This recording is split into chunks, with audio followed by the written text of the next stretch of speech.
You know?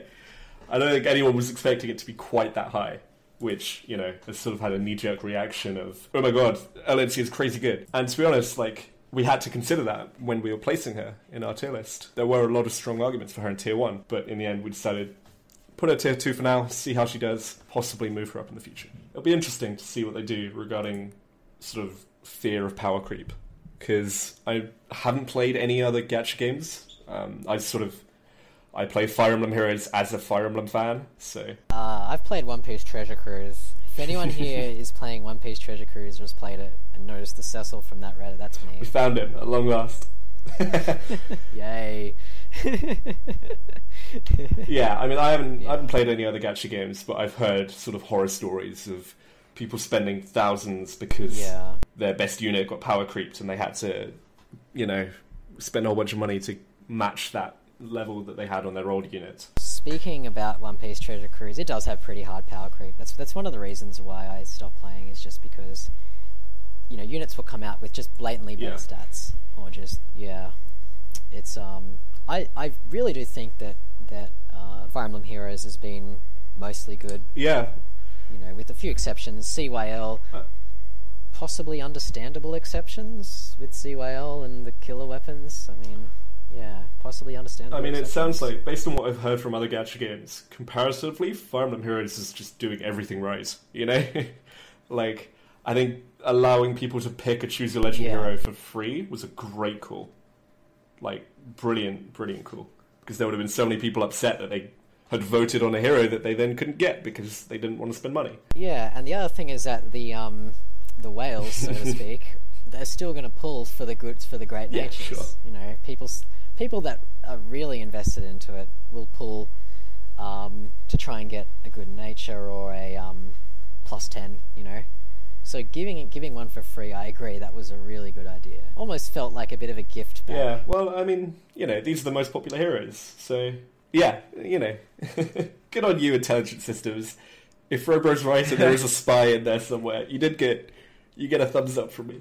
I'm going to go out a limb, and at the risk of sounding really corny, you know, at the end of the day, that's what the game's all about. It's about waifus and husbandos and characters you like. And, you know,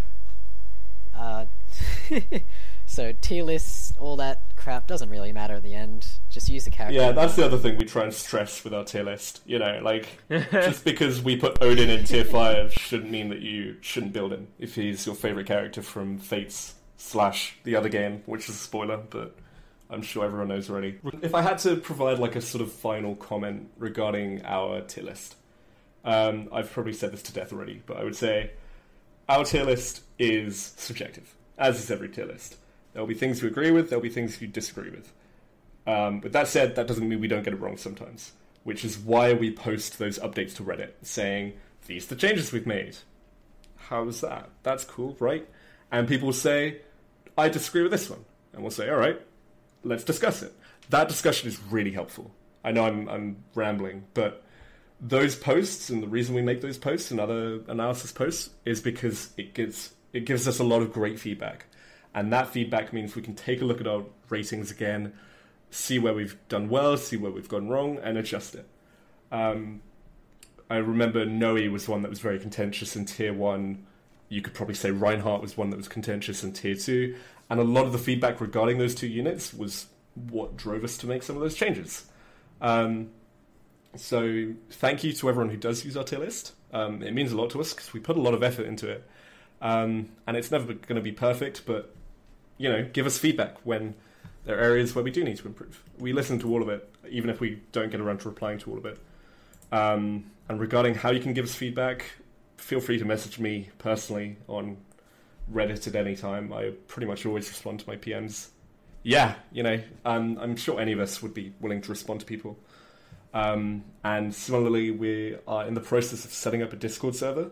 So I won't do any shameless plugging here because it's not up yet.